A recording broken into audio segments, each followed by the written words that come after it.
তোমার তো খুবই বড় লোক, তোমার তো ছেলে পিলা নেই, তোমার তিনটে তো মেয়ে। তুমি তো দেখছি সারাদিন মাঠেই পড়ে রয়েছো, বাড়ি কেন যাও না? ভুলিস না রে ভাই, আমি দাজ্জালের মেয়েকে বিয়ে করে পুলে পুলে মরে গেছি।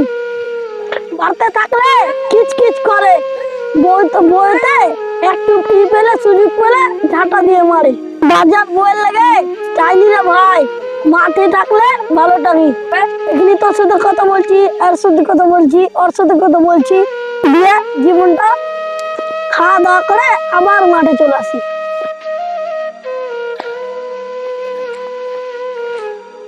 এই সালা, তুই এখানে বসে বসে কাজ চলে লোকের সঙ্গে গল্প করছিস, তার আর বাড়িতে ওদের কাজ করতে একা একা আমার নেড়ে পাচ্ছে। চল বাড়ি চল। আম করছি তো আমি কি করবো? নচেত তো আমি কি করবো? আম ধরে বসে রবো নাকি? যার মেয়েকে ধরে দে, তুই কিছু খাওয়াতে পারিস? ও, তাহলে খাওয়াতে হবে। খাওয়াতে হবে তো। তুই এখানে বসে কি করছিস? ওঠ শিগগিরি যা রে ভাই যা, দেখি যা মারতে লাগলে আমিও বাঁচতে পারবো না, আমার তো ভয় লাগছে। ঠিক আছে যাই ভাই, নালাকে শেষ করে দিবে।